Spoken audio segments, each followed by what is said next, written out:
आज की हम गुड इवनिंग। आज की हम क्लास स्टार्ट करते हैं और थोड़ा 40 मिनट का ही टाइम रहेगा आज। वैसे रोज अपने उसी टाइम पे क्लास हुआ करेगी। आज सर को कोई काम था इसलिए हमने थोड़ा सा लेट किया। तो आज हम क्या पढ़ रहे होंगे, अब मैं फटाफट शुरुआत ही करता हूँ।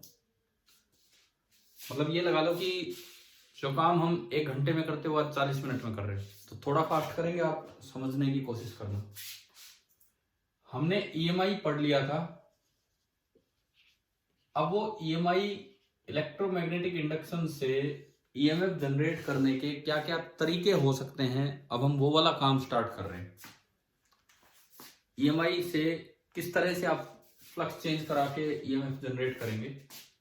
तो इसमें ना मेनली 2 तरीके होते हैं।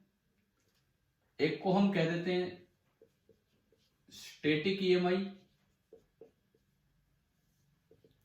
और दूसरा होता है मोशनल या डायनेमिक ईएमआई। और मोशनल या डायनेमिक ईएमआई में एक स्पेशल केस होता है जिसको पीरियोडिक ईएमआई बोल देंगे। तो सबसे पहले हम नंबर 1 से अपनी शुरुआत कर लेते हैं, स्टैटिक ईएमआई।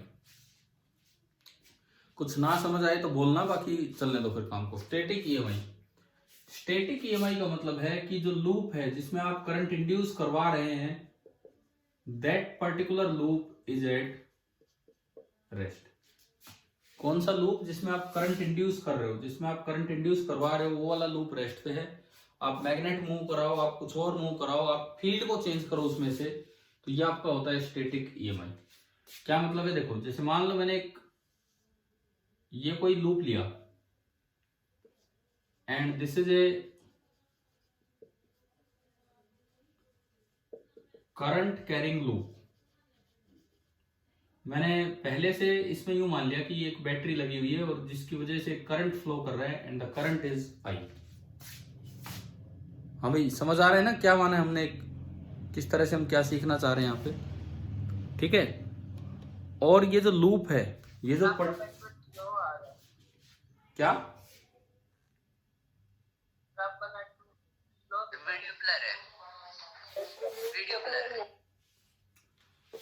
वीडियो ब्लर है, तो 1 मिनट।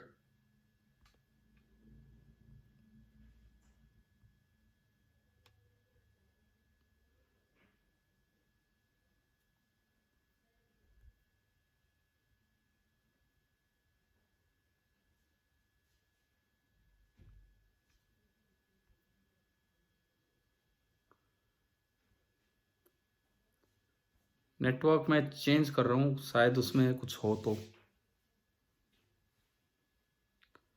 ताकि हम उसमें सीख पाए चीज़ों को। अभी बताओ, अभी वीडियो में कोई फर्क पड़ा है? Yes sir.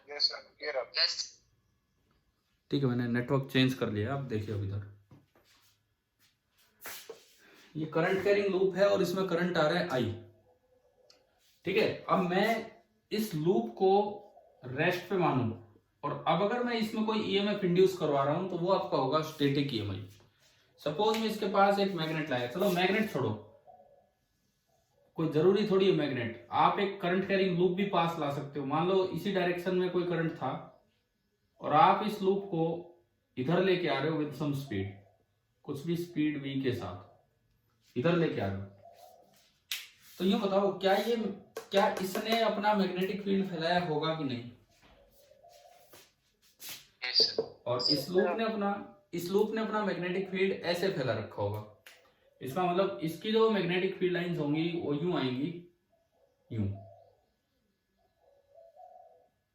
ठीक है, इसकी जो मैग्नेटिक फील्ड लाइंस होंगी वो यूं आएंगी,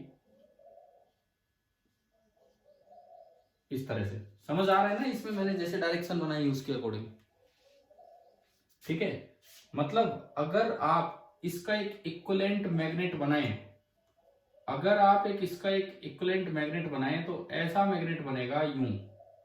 ये यूं मैग्नेटिक फील्ड लाइन है, तो मैग्नेट के अंदर फील्ड होता है साउथ से नॉर्थ, तो ये पोल इसका साउथ, ये फेस इसका साउथ की तरह काम कर रहा है और ये वाला फेस नॉर्थ की तरह काम कर रहा है। क्या समझ आ गया?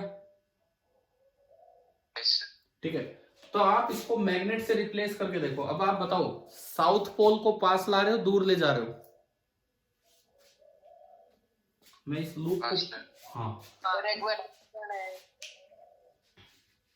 लो मैं रिपीट कर देता हूँ, आप सुन लीजिए दोबारा। स्टैटिक ईएमआई का मतलब है कि जिस लूप में आप ईएमएफ इंड्यूस करवाओगे वो लूप रेस्ट पे है, ये लूप रेस्ट पे है। मैंने पहले से एक करंट कैरिंग लूप मान लिया, पहले से कोई बैटरी लगी हुई थी, पहले से ही कोई बैटरी लगी हुई थी और इसमें ये करंट आई फ्लो कर रहा था यूं। अब मैंने क्या किया, एक दूसरा सोर्स लूप जिसमें भी मैंने कोई बैटरी लगा दी और मैं इसको पास लेके आ रहा हूं, या आई डैश बोल दो चाहे, मैं इसको पास लेके आ रहा हूं विद सम स्पीड भी। तो देखो इसकी जो फील्ड लाइंस हैं, इसकी जो फील्ड लाइंस हैं, इसके एक्सिस पे फील्ड यूं बनेगा, मतलब इसकी जो फील्ड लाइंस होंगी वो इस तरह से बनेगी कि इसके सेंटर से इधर आएंगी, यूं यूं बनेगी इसकी फील्ड लाइन। समझ आ रहा है क्या? इस करंट की जो फील्ड लाइंस होंगी वो ऐसे बनेंगी, मतलब यूं आ रही होंगी, ठीक है। तो अगर मैं इसका इक्विवेलेंट मैग्नेट बनाना चाहूं तो एक ऐसा मैग्नेट आपको दिखाना होगा, क्योंकि मैग्नेट के अंदर फील्ड लाइन होती है साउथ से नॉर्थ, तो ये वाला पोल इसका साउथ की तरह होगा और ये वाला पोल इसका नॉर्थ की तरह होगा। अभी बताओ समझ आया? और मैं अगर इस लूप को पास लेके आ रहा हूं तो मैं साउथ को पास ला रहा हूं, तो लेंज लो लगाइए, लेंज लो। अगर आप साउथ को पास ला रहे हैं तो उसे रोकने के लिए इधर कौन सा पोल बनेगा? साउथ बनेगा इसकी तरफ, तो इसकी तरफ साउथ बनेगा और इसकी तरफ नॉर्थ। अच्छा, उधर अगर नॉर्थ बनाना चाहते हो तो करंट इंड्यूस कैसे होगा? यूं होगा कि यूं होगा? बताओ करंट इंड्यूस कैसे होगा? अपोजिट डायरेक्शन में होगा करंट इंड्यूस, उधर नॉर्थ चाहते हो तो। आ रहा है क्या समझ आए डायरेक्शन? Yes sir. और हमने कल पढ़ा था लेंज लॉ के समय कि इंड्यूस्ड करंट कम ही होता है, बहुत ज्यादा नहीं होता है, यानी कि नेट करंट में कुछ कमी आ गई होगी। अगर आप इसको पास लाओगे तो इसके करंट में कम होगा, करंट की ज्यादा होगा? बताओ। है ज्यादा हो गया ये? इसको देख के बताओ। आई जिस तरह से जा रहा था, जो आई इंड्यूस है वो उसी तरफ है कि उससे अपोजिट बना है? वो देख के बताओ। अपोजिट बना है तो जो नेट आई होगा वो क्या होगा? डिक्रीज होगा। समझ आया? देखो ये इस तरह से सवाल आ जाते हैं डायरेक्ट, कि कई बार आज आपकी क्लास में से एक बच्चे ने क्वेश्चन भेजा था, आपकी क्लास में से ही, मैं क्लास के बाद वो शेयर कर दूंगा आपके ग्रुप पे। अगर मेरे पास वो खैर बुकलेट है नहीं अभी, हो सकता है आपकी जो कोचिंग इंस्टीट्यूट्स की बुकलेट है उनमें हो, क्योंकि वो राजस्थान एनटीएससी लिखा हुआ उसमें यूं था कि दो करंट कैरिंग लूप है और सेम डायरेक्शन में करंट फ्लो कर रहा है उनका, क्या यही केस बना कि नहीं? ठीक है, और एक लूप दूसरे की तरफ जा रहा है, तो क्या यही केस बन गया कि नहीं? बताओ समझ आ रहा है ये? तो उसमें पूछा है कि बताओ इस करंट, इसमें लूप में करंट सेम रहेगा, कम होगा, ज्यादा होगा, क्या होगा? क्या आप समझ आ गया है कि आपको?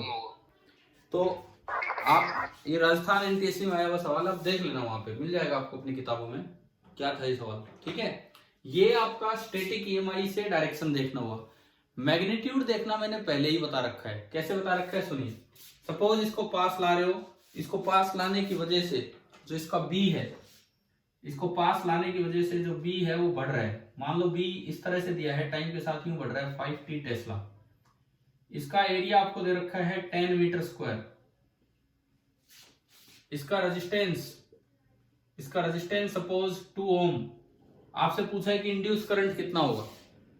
डायरेक्शन तो हमें पता लग गई, इंड्यूस करंट ऐसे होना चाहिए जो मेन करंट को कम करवाएगा, लेकिन ये इंड्यूस करंट होगा कितना? तो उसके लिए पहले फ्लक्स लिखो, बी बाहर है, एरिया भी परपेंडिकुलर होता है उधर ही है, कोस 0 करवाए थे पिछली क्लास में से सवाल। तो बी आपका हो गया 5t, एरिया आपका हो गया 10 और कोस 0 1, तो ये आया 50t। अब ईएमएफ का फॉर्मूला है d∅dt, तो 50 तो कांस्टेंट है, बाहर आएगा dt/dt। तो ईएमएफ इंड्यूस कितना हुआ? 50 वोल्ट। तो जो आई इंड्यूस होगा, जो करंट इंड्यूस होके आएगा, ईएमएफ बाई रेजिस्टेंस आपने 2 माना है, यानी कि इंड्यूस्ड करंट कितना आया होगा? 25 एम्पियर। तो कैसे निकालना है इंड्यूस्ड करंट और क्या डायरेक्शन होगी, क्या ये समझ आया कि नहीं इस एग्जांपल में? यस। आप थोड़ा नोट कीजिए फटाफट, समय कम है, नोट करने में ज्यादा समय ना लगाएं।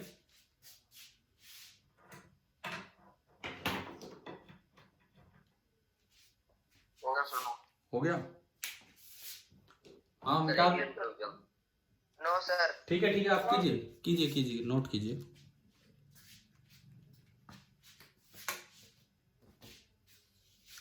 अभी सर की क्लास हुई होगी ना, आईसी सर की, पिछले 1 घंटे। चलो ठीक है।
हो गया ये नोट? तो हमने देखा कि स्टैटिक ईएमआई के कारण कैसे तो मैग्नीट्यूड ऑफ करंट निकालते हैं और कैसे डायरेक्शन ऑफ करंट हम निकालते हैं। ठीक है, अब हम आगे बढ़ते हैं इसमें दोबारा।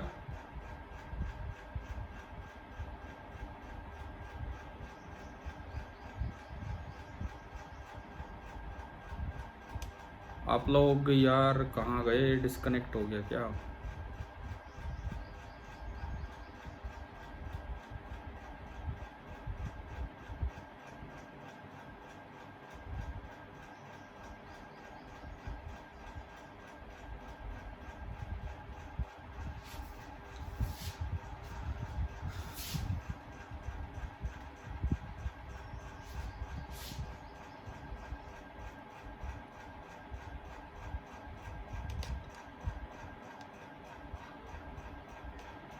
हाँ जी बताओ, ये हो गया दोबारा कनेक्ट?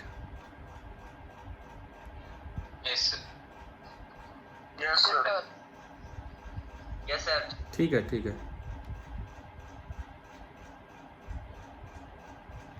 अरे यार स्क्रीन पिंच नहीं हो रही। चलो आप ये बताओ, स्क्रीन विजिबल है क्या अभी? Yes sir. ठीक है, यस सर। ठीक ठाक दिख रहा है। तो ये हो गया नोट? अब बताओ।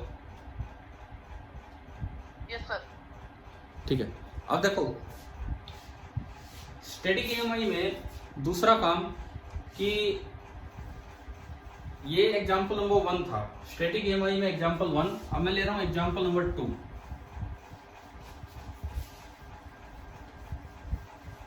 अब मैं एक दूसरा एग्जांपल लेता हूं इसमें, स्टैटिक ईएमआई का सेकंड एग्जांपल। मान लो आपको ऐसे दिया गया है कि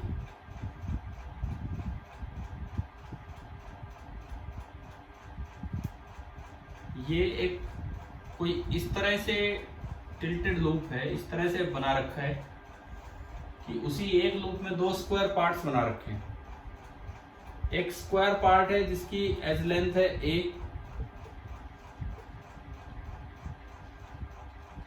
और एक स्क्वायर पार्ट है जिसकी एज लेंथ है b, और शायद हमें नजर आ रहा होगा कि b is greater then a। दिख रहा है नहीं तो डायग्राम में, ठीक है। और आपने इस पूरे इलाके में एक यूनिफॉर्म मैग्नेटिक फील्ड लगा रखा है अंदर की तरफ, बी है, यूनिफॉर्म है, लेकिन वो uniform with respect to space है, हर जगह वो बी इस तरह से दिया हुआ है। और आपको दे रखा है बी इज इक्वल टू जैसे 5t टेस्ला। तो आप बताओ ये बी टाइम के साथ बढ़ रहा है कि कम हो रहा है, बताइए। बढ़ रहा है ना, यानी कि this B is increasing with time. अब मेरा पहला सवाल, मान लो मैं इस लूप में कुछ नाम दूं, टर्मिनल्स 1 2 3 4 5 6। तो पहला सवाल है कि जो इंड्यूस्ड करंट होगा, इंड्यूस्ड करंट, उसकी डायरेक्शन यूं होगी 1 to 2 to 3 4 5 6 1, या फिर इंड्यूस्ड करंट की डायरेक्शन ऐसे होगी 1 to 6 to 5 to 4 to 3 to 1। ये आपको बताना है इन दोनों में से इंड्यूस्ड करंट की डायरेक्शन क्या होगी। क्या वीडियो ब्लर है, वीडियो ब्लर क्लियर है। चलो ठीक है, तो जिनको क्लियर दिख रही है वो बताओ कि ये कैसे कैसे होगा करंट, इंड्यूस्ड करंट।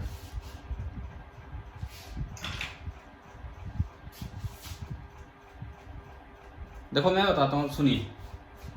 एक बार इस स्क्वायर लूप को देखो, इसमें भी अंदर की तरफ और भी बढ़ रहा है कि कम हो रहा है टाइम के साथ? बढ़ रहा है।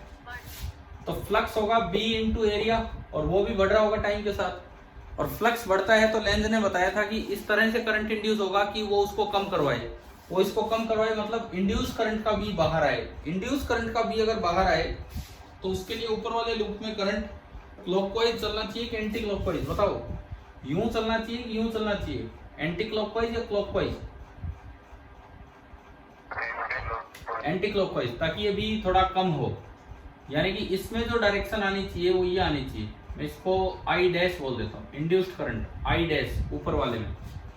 यही बात मैं अगर इसमें लगाऊं बड़े लूप में, यही बात मैं अगर इसमें लगाऊं बड़े लूप में, तो बड़े लूप में भी कुछ ऐसा ही है, बी अंदर की तरफ और बी बढ़ रहा है, तो इस तरह से करंट आना चाहिए कि उसका बी बाहर हो, है ना भाई? समझ आया?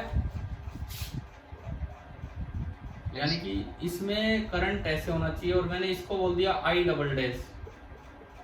छोटे लूप के करंट को बोला आई डैश, बड़े लूप के करंट को बोल दिया आई डबल डैश। तो आप एक बार ये बताओ, अब ये तो कंफ्यूजन हो गया।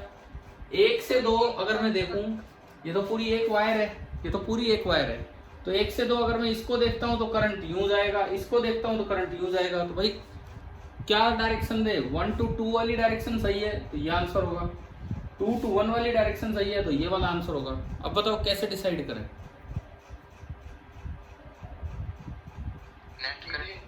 नेट करंट नहीं, इसमें यूं देखना होगा कि किसमें ईएमएफ बड़ा इंड्यूस हुआ है। अगर आप पहले लूप की बात करें तो जो फ्लक्स होगा that is b into A square. तो जो ईएमएफ इंड्यूस होगा वो ए स्क्वायर तो कांस्टेंट है, और अंदर बचेगा dv बाई dt। और dv बाई dt कितना है? मैंने d फाइव बाई dt किया, d फाइव बाई dt में ए स्क्वायर कांस्टेंट है, बाहर आया। dv बाई dt बताओ यहां से कितना है? यहां से मुझे ये बताओ हाँ dv बाई dt 5 है। तो ये ईएमएफ जो इसमें आया, मैं उसे ई डैश बोलूं तो ई डैश तो आया 5a स्क्वायर। अब इसका ईएमएफ बताओ, E double dash D by D T of 5, और यहाँ पे 5 होगा b into B square into cos 0 1 है, बी स्क्वायर बाहर आया और dv बाई dt आपका 5 हो जाएगा। यानी कि ई डबल डैश आपका हो गया 5b स्क्वायर। अब मुझे ये बताओ, a बड़ा है कि b? तो कौन सा ईएमएफ बड़ा हो गया, ई डबल डैश या ई डैश? ई डबल डैश। ई डबल डैश मतलब इस वाले में तो जो ईएमएफ इंड्यूस हुआ होगा, जो ये करंट को यूं भेज रहा है वो ये है, और इस वाले में जो ईएमएफ इंड्यूस हुआ है, जो करंट को यूं भेज रहा है, वो आपका ये है। तो आप बताओ किसकी चलेगी, दोनों सीरीज में जुड़े हुए किसकी चलेगी, किसके अकॉर्डिंग करंट चलेगा? I double dash. हाँ, E double dash is greater than E dash, यानी कि जो करंट की डायरेक्शन आएगी वो ये बनेगी, करंट की डायरेक्शन ये बनी। ये क्या डायरेक्शन आ गई है, आई डबल डैश वाली डायरेक्शन। ये डायरेक्शन आपकी कौन सी बन रही है, 1 2 6, ये वाली बनी ना? हाँ जी बताओ, समझ आया? यस। और आप इस वीडियो आज अपलोड करोगे? हाँ तो वो तो मैं रोज ही करता हूँ, रिकॉर्डिंग भी कर रहा हूँ इसमें, पर आप देखिए अभी ध्यान दीजिए। क्या हुआ, अभी थोड़ा समझ नहीं पा रहे हो, ब्लर आ रहा है क्या? Yes sir. No sir. चलो ठीक है, देखो अभी चलने दो काम को, टाइम कम, आधा टाइम वैसे जा रहा है। तो ये बताओ, जो अगर इसमें करंट पूछ लिया जाए, आई इंड्यूस्ड पूछा जाए, तो वो बनेगा जब सीरीज में दो ईएमएफ होते हैं और अपोजिट पोलैरिटी के होते हैं, तो नेट ईएमएफ होता है E double dash minus E dash upon total resistance of the loop. ये जो सारी वायर बची है इसकी रेजिस्टेंस। अब E double dash minus E dash करोगे तो ये बना 5 time B square minus A square upon R total. तो बताओ क्या इंड्यूस करंट, इस तरह के कंपोजिट ईएमएफ निकालना आ गया कि कैसे इंड्यूस्ड करंट निकालते हैं? ठीक है, तो अब मुझे बताओ स्टैटिक ईएमआई क्लियर है ना? ठीक है, आप इसे नोट कीजिए, फिर मैं डायनेमिक ईएमआई पे आता हूं।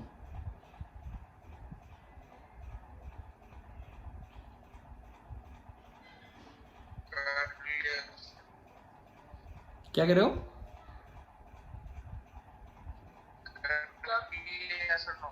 ठीक है, तो ऐसे सवाल आने के चांसेस होते हैं जिनमें दो लूप इस तरह सीरीज में जोड़ रखे हों, फिर आपसे पूछे, और आपके लेवल पे मैं कह रहा हूं डायरेक्शन ही आती है, मैग्नीट्यूड आने के चांस कम है। ठीक है, अब मैं चलता हूं दूसरी टाइप पे। नंबर 1 हो गया हमारा स्टैटिक ईएमआई, मिटा दूं इसे? Yes sir. नो सर, तो आप लिख लो भाई पहले।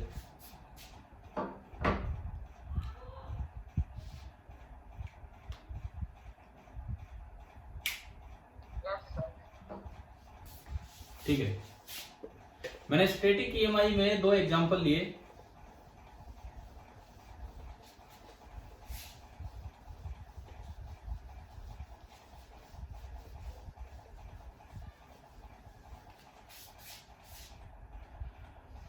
कल तो हमारी क्लास शायद उसी टाइम ही होगी जो टाइम है, आज तो सर को काम था इसलिए हमने उस समय लगा दिया। क्या सर ने कल के लिए कुछ बोला है क्या क्लास का? हाँ, तो कल तो फिर जो अपना टाइमिंग उसी समय होगी। सेकंड इज डायनेमिक और मोशनल ईएमआई। इसमें क्या होगा कि लूप का पार्ट जिसमें ईएमएफ होना है इंड्यूस, उस लूप का कुछ पार्ट आपका मोशन में होगा। तो डायनेमिक ईएमआई के अंदर मैं 2 पार्ट ले रहा हूं। सबसे पहले ट्रांसलेशनल मोशन, सबसे पहला मैं लेता हूं ट्रांसलेशनल मोशन। देखो सपोज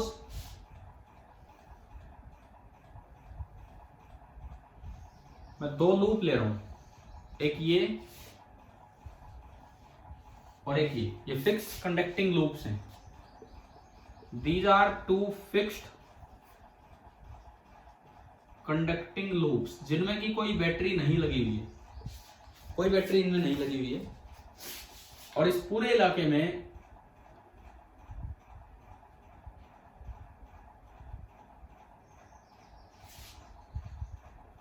मैग्नेटिक फील्ड है B, अंदर की तरफ है और वो यूनिफॉर्म। स्टैटिक ईएमआई में तो B को चेंज कराते थे, मोशनल ईएमआई में B को चेंज नहीं कराएंगे, लूप को ही किसी तरह से मूव या टर्न करा रहे होंगे। अब इसके अंदर मैंने एक फ्रेम में एक वायर ली, कंडक्टिंग वायर जो आगे चल रही है विथ सम स्पीड v, और वायर की लेंथ है l। और एक बार मैंने ये काम यहां किया, वायर ली जो आगे चल रही इधर विथ सम स्पीड v, और वायर की लेंथ यहां भी है l। अब देखते हैं, इन दोनों को संभालते हैं एक साथ। इसमें बताना आप, जैसे जैसे आगे वायर जाएगी एरिया ऑफ द लूप बढ़ रहा है कि कम हो रहा है? मैं लूप का नाम दे रहा हूं PQRS, यहां भी मैं लूप का नाम दे रहा हूं PQRS। बताओ फर्स्ट केस में जैसे जैसे वायर आगे जाएगी लूप का एरिया बढ़ रहा है कि कम हो रहा है? बढ़ रहा है। ए इंक्रीज हो रहा है तो फ्लक्स भी इंक्रीज होगा, फ्लक्स होगा B इंटू ए इंटू कोस 0, यानी कि B इंटू ए। तो ए बढ़ रहा है तो फ्लक्स भी बढ़ेगा, फ्लक्स बढ़ेगा तो ईएमएफ किस तरह से आना चाहिए, इंड्यूस्ड करंट किस तरह से आना चाहिए, इसके फ्लक्स को अपोज करे कि सपोर्ट करे? अपोज का मतलब है कि जो बी इंड्यूस होना चाहिए ना, बी इंड्यूस करंट का भी अगर पहले से क्रॉस है तो उसमें डॉट आने चाहिए, वो फील्ड बाहर आना चाहिए। बाहर आएगा तो बताओ करंट क्लॉकवाइज की एंटी क्लॉकवाइज? करंट जो इसमें बनेगा, इसमें जो करंट बनेगा वो आपका बनेगा एंटी क्लॉकवाइज, ये आपका करंट बनेगा। चलो आई इंड्यूस समझ आया? ठीक है। अब दूसरे में देखो, दूसरे में देखते हैं, इधर एरिया ऑफ द लूप कम हो रहा है बढ़ रहा है? कम हो रहा है। आप एरिया को एस से भी लिख सकते हो, मैं ए से लिख रहा हूं अभी। तो जो फ्लक्स होगा बी ए कोस 0 डिग्री, यानी कि बी इंटू ए, वो बढ़ेगा कि कम होगा? बताओ। कम होगा। अगर कम हो रहा है तो लेंज ने कहा था कि अगर कम हो रहा है तो उसको सपोर्ट करने के लिए, पता है नहीं हमें, अगर कम हो रहा है तो उसको सपोर्ट करने के लिए बी आएगा, यानी कि जो बी इंड्यूस होना चाहिए उधर ही होना चाहिए जिधर बी अप्लाइड है। किधर होना चाहिए? तो इनवर्ड। और बी इंड्यूस इनवर्ड होने के लिए जो आई इंड्यूस होना चाहिए वो कैसे होना चाहिए? क्लॉकवाइज। क्लॉकवाइज। तो पहली बात तो क्या आपको दोनों में करंट इंड्यूस की डायरेक्शन निकालनी आ गई है ना? क्या इसमें हमने बी को चेंज किया है टाइम के साथ? क्या बी चेंज हो रहा है टाइम के साथ? नहीं हो रहा। लेकिन लूप में कोई मोशन है, लूप में मोशन है, एक पार्ट मूव कर रहा है, ट्रांसलेटरी मोशन है। सो दिस इज कॉल्ड कौन सा ईएमआई? मोशनल डायनेमिक या मोशनल ईएमआई। अच्छा जी, डायरेक्शन आ गई। अब यही डायरेक्शन के बारे में बीच में मैं एक एक्स्ट्रा पॉइंट आपको बताऊं। यहां पे मिस्टर फ्लेमिंग ने एक बहुत अच्छी सी चीज ऑब्जर्व की। फ्लेमिंग यार ये काम बड़े अच्छे कर रखे हैं फ्लेमिंग ने। फ्लेमिंग्स लेफ्ट हैंड रूल हमने पढ़ रखा है पहले। Yes sir. Fleming's left hand rule काम आया था बी मैग्नेटिक फील्ड में अगर कोई करंट कैरिंग वायर चलती है तो उस पर फोर्स किधर लगेगा वो देखने के काम आया था। अब फ्लेमिंग ने एक दूसरा रूल दिया, फ्लेमिंग राइट हैंड रूल। बोले राइट हैंड को ऐसे कर लो, पहली उंगली सीधी, दूसरी इधर लेफ्ट की तरफ, ना राइट, लेफ्ट की तरफ, और अंगूठा ऊपर। फिर इसने क्या कहा, पहली उंगली कहता है कि फर्स्ट फिंगर अलोंग बी कीजिए। फर्स्ट फिंगर जो है उसे आप कीजिए अलोंग मैग्नेटिक फील्ड बी। दूसरी बात, फिर इसने कहा कि जो थंब है, थंब उसको आप कीजिए अलोंग मोशन। वो जो मोशनल ईएमआई में वायर किधर जा रही है उसके मोशन के अलोंग आप थंब कीजिए। तो इसका कहना था कि जो सेकंड फिंगर होगी it will give the direction of I induced. I induced, current induced की जो डायरेक्शन है वो सेकंड फिंगर से मिलेगी। देखो अभी मैं इसमें लगा के दिखाऊं, इसमें देखो दोनों में एक साथ देगा ये सही। आप एक बात बताओ, आरएस में करंट एस से आर जा रहा है, आर से एस जा रहा है, ऊपर जा रहा है नीचे जा रहा है? इधर यस सर। इस साइड आरएस वायर में करंट ऊपर जा रहा है नीचे जा रहा है? ऊपर, और इसमें करंट इससे उल्टा घुमा है ना, इसमें तो क्लॉकवाइज घुमाना है, लेकिन क्लॉकवाइज घुमाने के लिए भी इसमें भी किधर जा रहे हैं, ऊपर। अब फ्लेमिंग वाला रूल सीखते हैं। मैंने देखो अपना राइट हैंड लिया, पहली उंगली किधर करनी है बताओ, पहली उंगली बी, along B. बी अंदर है, मैंने अंदर की तरफ की पहली उंगली, उसके बाद अंगूठा किधर करना है, अंगूठा मोशन, अलोंग मोशन, तो अंगूठा इस साइड हो जाएगा। देखो ये ऐसे ही घुमाना है, यूं अंगूठा मोशन हो गया तो दूसरी उंगली करंट देगी, क्या दूसरी उंगली ऊपर की तरफ बनेगी नहीं, तो करंट ऊपर गया। अब लूप इधर है तो एंटी क्लॉकवाइज बन गया, लूप उधर होता तो जैसे उसमें लूप उधर है तो क्लॉकवाइज बन गया, और लूप इधर है तो एंटी क्लॉकवाइज। तो फ्लेमिंग ने अपना एक और आसान तरीका बता दिया था, समझ आया? ये वाला रूल पे इस पे राइट हैंड थंब रूल नहीं लगा सकते? किस पे ना, राइट एंड थंब रूल नहीं है यहाँ, फिर अपना लेंस लो, लेंस से तो मैंने आपको डायरेक्शन दोनों बता ही दिए, कि लेंस लो से दोनों डायरेक्शन बता दिए हैं कि नहीं। यस। फ्लेमिंग ने एक थोड़ा आसान एक और तरीका, किसी को लेंस लो ना आता हो तो अपना ऐसे लगा सकता है, पहले उंगली बी की तरफ, अंगूठा मोशन की तरफ, तो दूसरी उंगली इंड्यूस करंट की डायरेक्शन देगी, ऐसा ही इसमें हो रहा है। तो आपको मूविंग वायर में करंट की डायरेक्शन मिली, अब वो क्लॉकवाइज बनना है एंटी क्लॉकवाइज, वो अपने लूप से देख लो। तो बताओ क्या Fleming right hand rule clear हुआ? ठीक है। और आप एक और चीज देखो, ये याद रखना आसान है, लेफ्ट हैंड रूल में भी ऐसी ही कुछ बातें थी। लेफ्ट हैंड रूल किस काम आता था, वायर पे फोर्स किधर लगेगा अगर एक करंट कैरिंग वायर को मैग्नेटिक फील्ड में रखा, तो उसमें बताओ पहली उंगली क्या बी की तरफ करते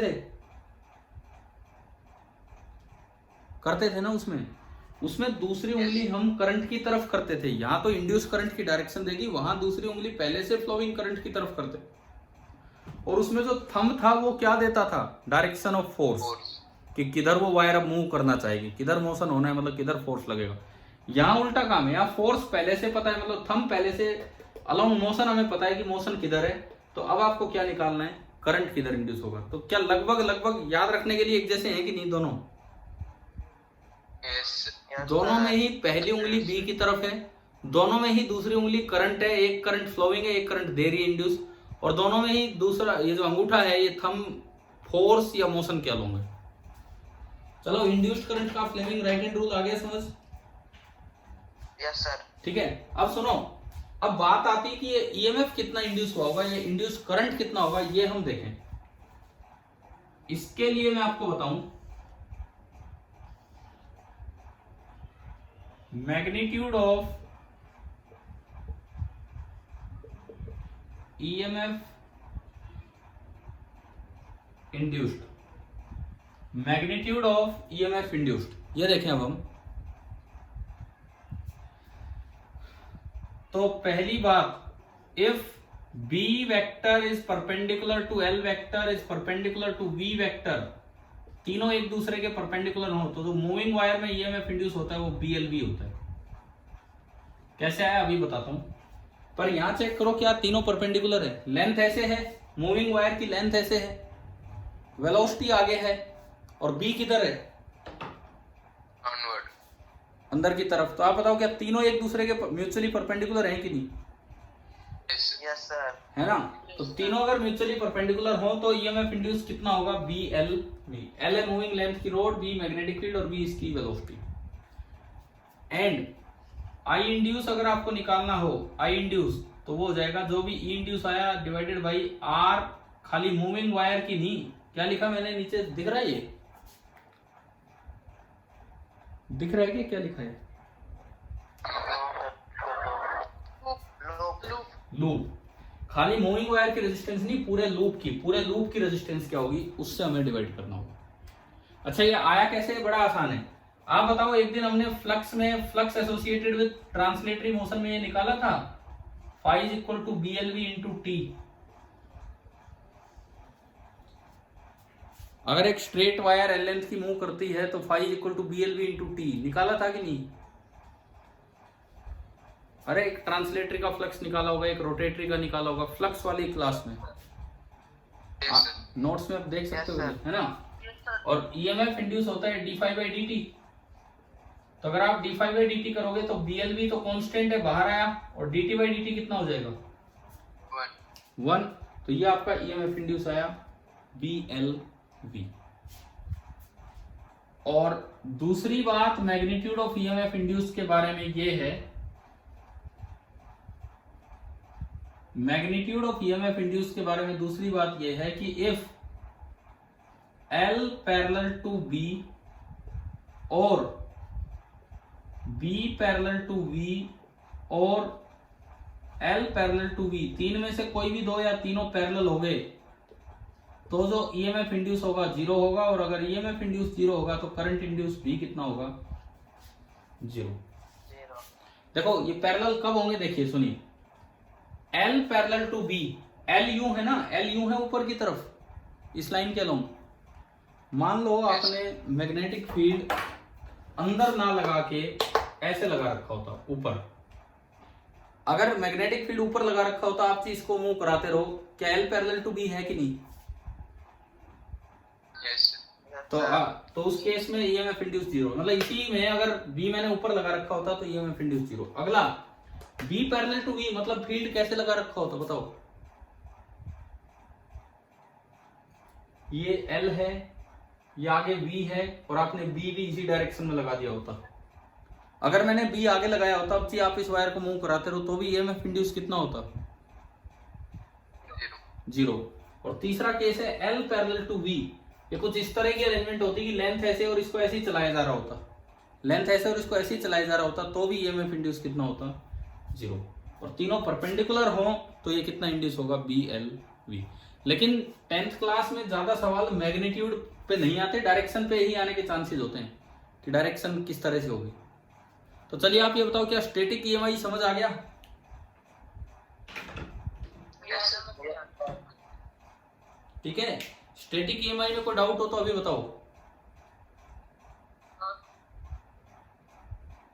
अब इसमें मोशनल ईएमआई जो है, मोशनल और उसका एक स्पेशल केस पीरियोडिक ईएमआई। अभी कितना टाइम बचा है मीटिंग का? 2 मिनट है। तो ये आपने नोट कर लिया है? Yes, sir. Yes, sir. नहीं किया है तो कर लीजिए, 2 मिनट में तो कुछ हो भी नहीं सकता है अभी। ये आपका हमने अभी स्टैटिक एंड डायनेमिक में एक केस देखा है, डायनेमिक का एक केस देख लिया। डायनेमिक का कौन सा देख लिया हमने? Translational motion. ठीक है, मैं आपको एक बार दोबारा से सेंड कर रहा हूं, लिंक सेंड कर रहा हूं, अभी कर लोगे ज्वाइन? Yes, sir. बताओ, ज्यादा देर नहीं, 15 मिनट और पड़ेंगे। अच्छा आप नोट करो, अभी कोई नहीं, 1-2 मिनट बची हैं। जैसे ही ऑफ होगी हम 15 मिनट के करीब और पढ़ रहे होंगे ताकि ये डायनेमिक वाला भी पूरा हो जाए, है ना? ठीक है, अरे आ जाना दोबारा अभी ज्वाइन करने। मैं तो रिकॉर्डिंग कंटिन्यू हो रही है, आपको अगर जैसे जो रिकॉर्डिंग मिलेगी वो कंटिन्यू मिलेगी, लेकिन मैं एक बार लिंक दोबारा सेंड करना पड़ेगा। डायग्राम भी बना रहे हैं क्या बच्चे? अभी बना लिया सर। बना लिया तो मैं कर दूं इसको, नई मीटिंग जनरेट करता हूं।